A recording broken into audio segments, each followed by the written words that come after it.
m'appelle Pitoun. Ouais. Bon.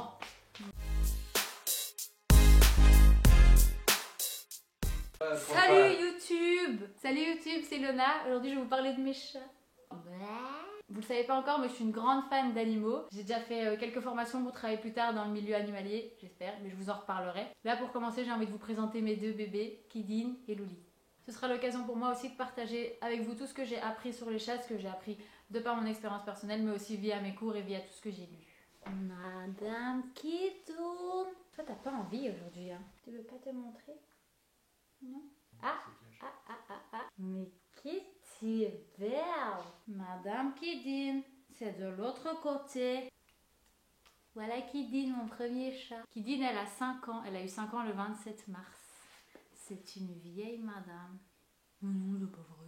Kidin, c'est mon premier chat. Je l'ai depuis un peu moins de 5 ans, parce qu'elle vient d'avoir 5 ans. Je suis allée la chercher avec mon copain quand elle était toute petite. Oh, c'est vrai, j'ai des photos trop mignonnes. Est-ce que je peux mettre des photos de toi, bébé? On va dire oui. Là, par là. Des photos de Kidin bébé. Par là. Des petites photos des petits Kidin bébé.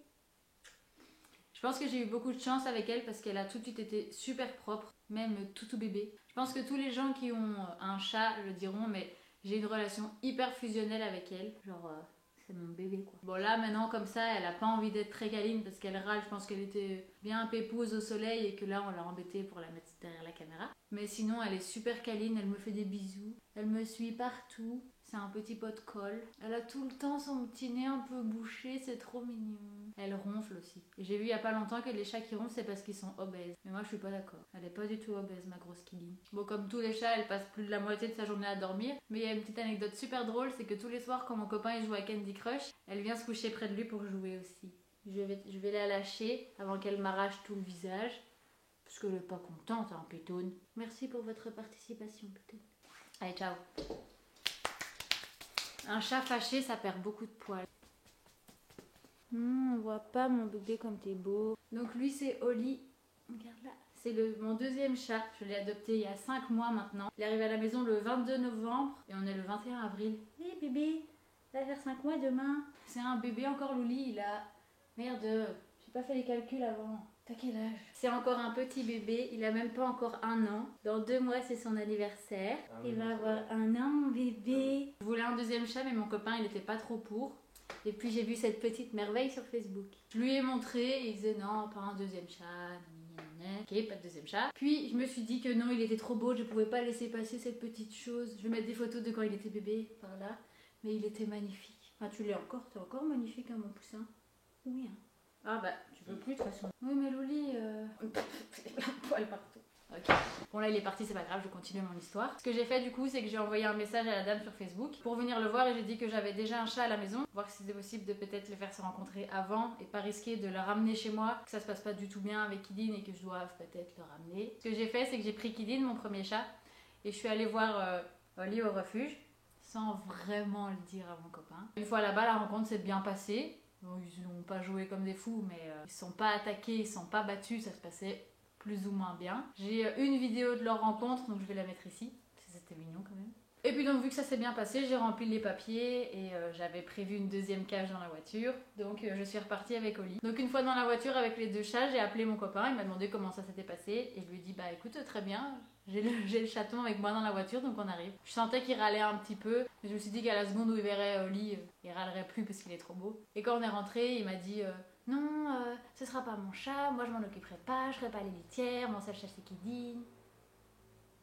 Bah oui, ça a duré 2 jours. Ce qu'il faut savoir c'est que mon copain il aime aussi beaucoup les animaux, donc après 2 jours c'était réglé et c'était déjà son petit chat.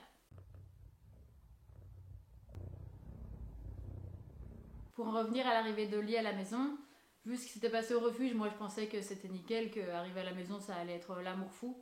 Mais en fait pas du tout. Kidin a assez mal réagi. Moi je suis une grande pégueline. Quand on accueille un nouveau chat à la maison, c'est important de le mettre dans une pièce le temps qu'il s'habitue aussi bien à la maison qu'à sa nouvelle famille. Ce qu'on a fait directement, il n'était pas avec Kidin tout de suite. Ils pouvaient même pas se voir au début, donc ils étaient chacun dans une pièce séparée. Et le truc c'est que quand on avait été voir Oli, on avait du coup son odeur sur nous.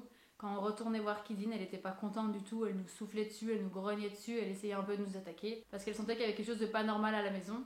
En le voyant au refuge, elle s'était peut-être pas dit qu'il allait venir chez elle après, donc elle a un peu mal vécu le fait qu'il nous veuille arriver sur son territoire. On a eu assez peur au début parce qu'elle n'était pas agressive seulement avec lui, elle était aussi avec nous. Puis en cherchant un peu sur internet, ben voilà, je me suis rendu compte que c'était tout à fait normal, qu'elle avait juste du mal à se faire à l'idée qu'il y avait une nouvelle arrivée sur son territoire parce que ça fait 5 ans qu'elle est toute seule. On a essayé de tout faire pour que ça se passe bien, aussi bien pour Oli que pour Kidin. Et on a commencé par acheter un diffuseur de phéromones. Je sais pas vraiment si c'est ça qui a aidé, mais en tout cas en une semaine c'était réglé. De jour en jour ça se passait de mieux en mieux. Et maintenant ils sont inséparables mes bébés. Hein, quand on est inséparables, mon Louli avec ma pitoune.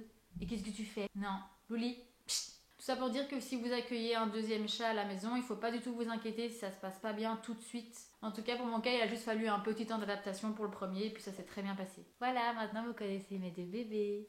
Mais on va pas finir là-dessus. On me pose souvent des questions par rapport à mes chats. Alors pour cette vidéo, je vais répondre à 5 questions qu'on me pose le plus souvent. Que vous ayez déjà un ou plusieurs chats ou que vous comptiez même en adopter un, ça peut peut-être vous intéresser.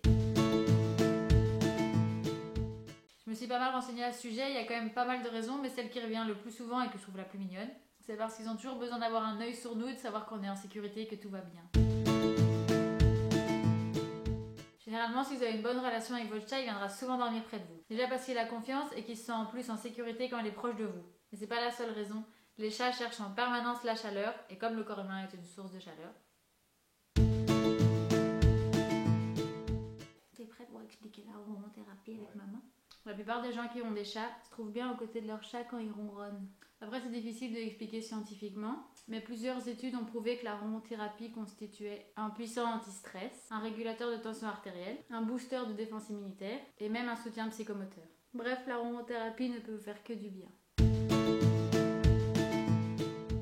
Contrairement à ce que j'ai déjà pu entendre, c'est absolument pas pour nous laver. Tout comme nous, on caresse notre chat pour lui montrer notre amour, lui nous lèche pour nous montrer qu'il nous aime. Il témoigne donc de l'affection et de l'amour qu'il nous porte.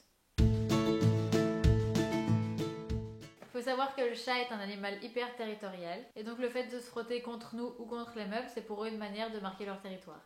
Mais comment? Eh bien tout simplement en déposant leurs phéromones un peu partout. Voilà, j'espère que ma vidéo vous aura plu et un petit... Voilà, j'espère que ma vidéo vous aura plu et vous aura un petit peu intéressé. Je vais terminer en vous disant 3 choses qui me tiennent vraiment à cœur. N'abandonnez pas vos animaux. Pensez à adopter un refuge plutôt que d'acheter. Et surtout, aimez vos animaux et prenez bien soin d'eux. Aussi, si le thème des animaux vous intéresse, n'hésitez pas à vous abonner, ça me ferait vraiment plaisir vu que je me lance sur YouTube. Et voilà, c'est tout. À bientôt pour une nouvelle vidéo. Bye!